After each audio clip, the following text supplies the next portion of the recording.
En 2025, un nouvel objet venu d'un autre système stellaire entre dans le nôtre. Mais ces mesures défient tout ce que la science connaît. Une chaleur stable, des pulsations régulières et un signal radio parfaitement rythmé. Ce n'est pas une simple anomalie.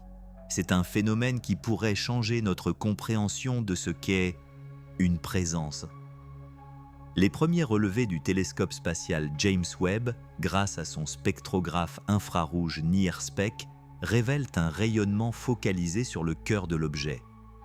Ce n'est pas une brume diffuse ni une queue cométaire classique, mais une source compacte, stable, brillante. Une chaleur localisée, constante comme un phare dans la nuit cosmique. Rien de ce comportement n'est cohérent avec les corps glacés habituels.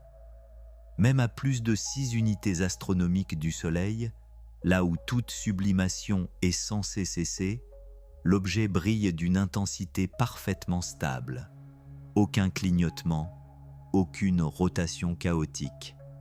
Sa luminosité ne varie pas d'un iota pendant plusieurs jours d'observation.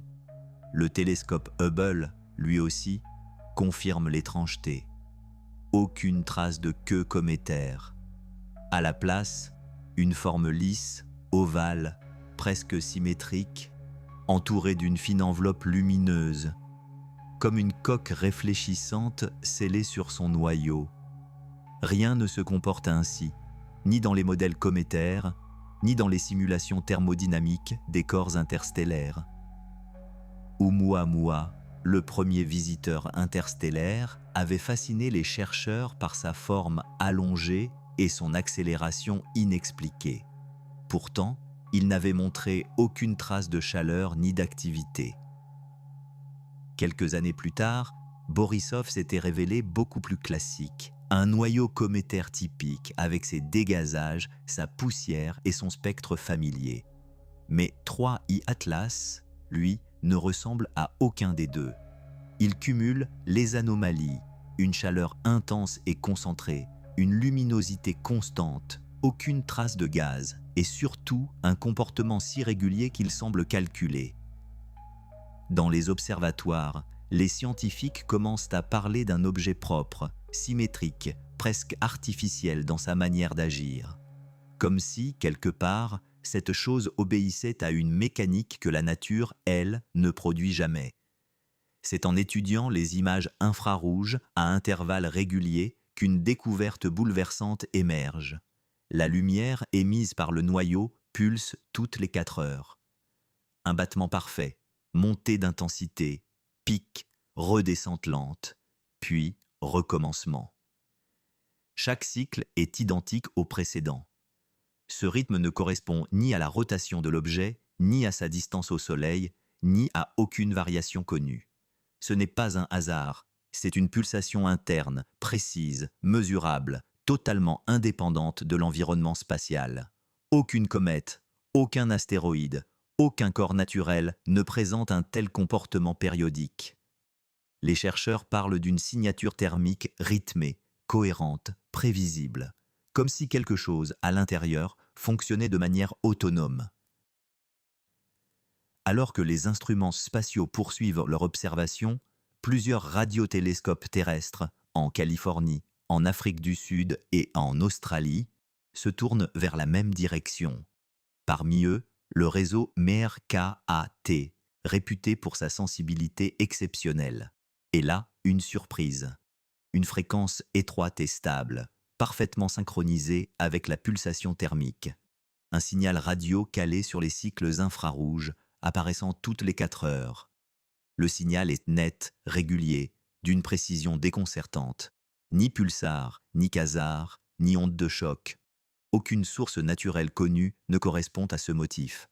Et surtout, sa fréquence varie légèrement avec les conditions du vent solaire, comme si la source s'ajustait activement à l'environnement électromagnétique.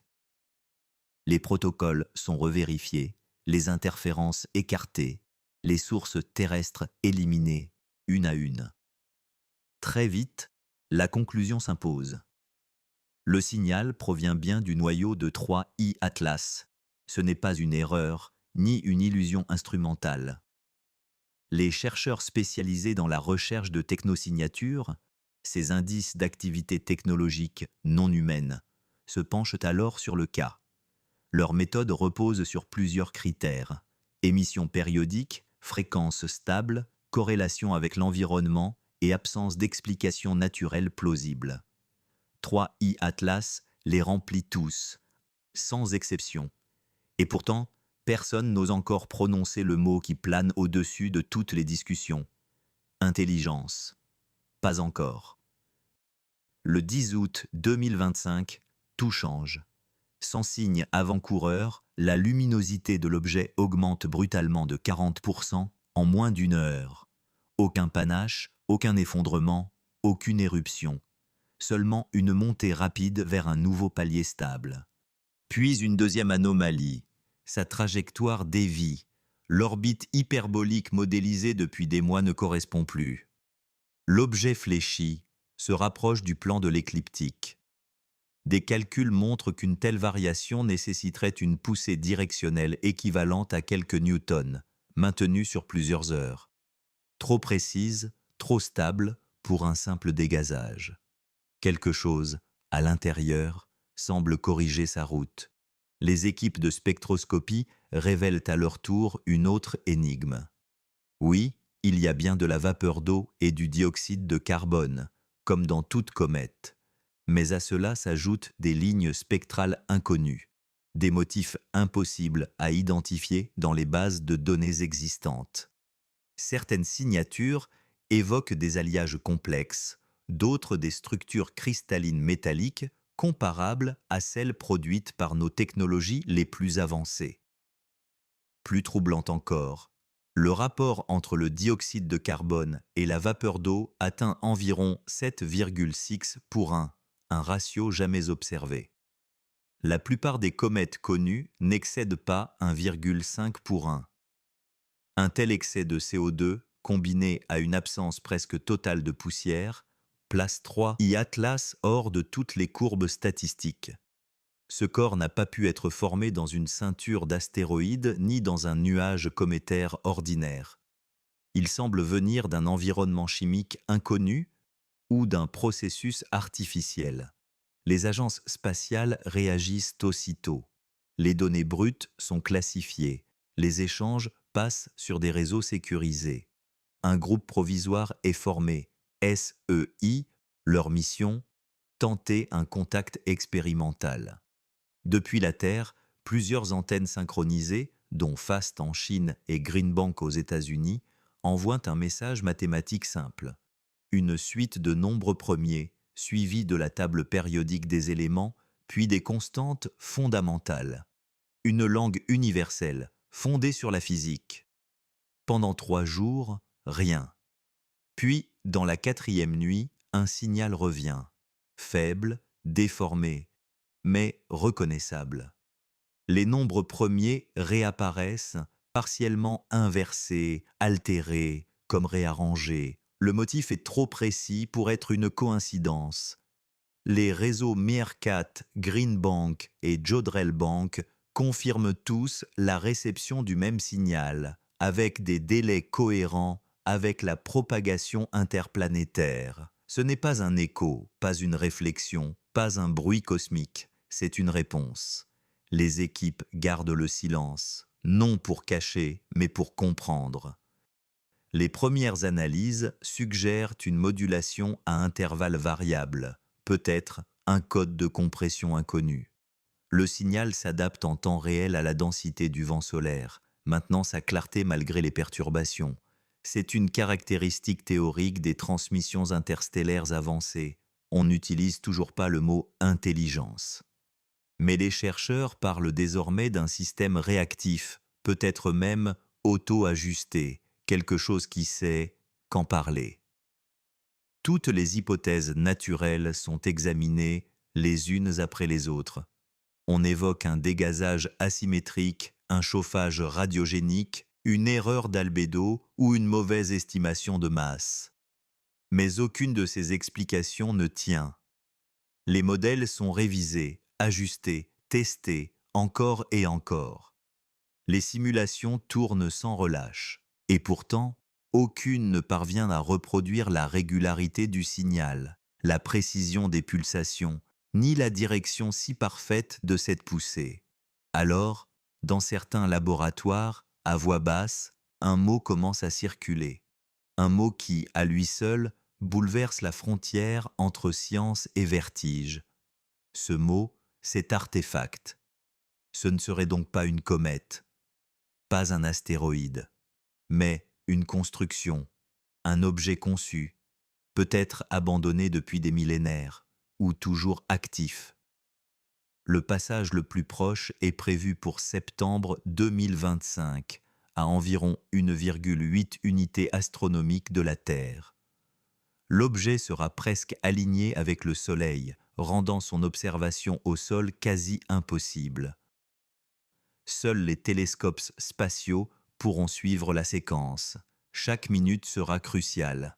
Les modélisations indiquent que si les pulsations continuent, si la trajectoire se maintient, alors 3I Atlas croisera le plan de l'écliptique terrestre dans quelques mois, peut-être plus près qu'aucun visiteur interstellaire avant lui. Dans les laboratoires, les simulations se multiplient. Les chercheurs testent tous les scénarios possibles, parfois jusqu'à l'absurde. Certains y voient la trace d'une technologie oubliée, un vestige d'une civilisation disparue depuis des millénaires. D'autres imaginent un système automatique, programmé pour s'ajuster seul, sans conscience, mais capable de réagir à son environnement. Et puis, il y a ceux qui osent une hypothèse plus troublante encore. Et si ce que nous observons n'était pas une machine, ni un message, mais une forme de vie, une existence sans biologie, sans cellules, mais dont le métabolisme se mesurerait en lumière, en radiation et en mouvement. Peut-être que cet objet n'est pas un artefact, mais un être, non pas vivant au sens où nous l'entendons, mais évoluant selon d'autres lois. Une présence que nous ne savons pas encore reconnaître. Ce que nous savons, c'est qu'il défie tout ce que nous pensions comprendre du ciel. Il pulse, il rayonne, il s'ajuste, comme s'il obéissait à une logique qui nous échappe. Et dans ce silence, dans cette régularité presque vivante, peut-être que quelque chose nous observe, ou peut-être que c'est nous qui nous regardons à travers lui. Car cet objet venu du fond des étoiles n'est pas seulement un mystère scientifique, c'est un miroir tendu à notre ignorance, une question posée à toute notre civilisation. Et si, depuis le début, le véritable message de 3I Atlas n'était pas dans le signal qu'il émet, mais dans le regard que nous portons sur lui, dans l'immensité du vide parfois, le simple fait d'exister est déjà une réponse.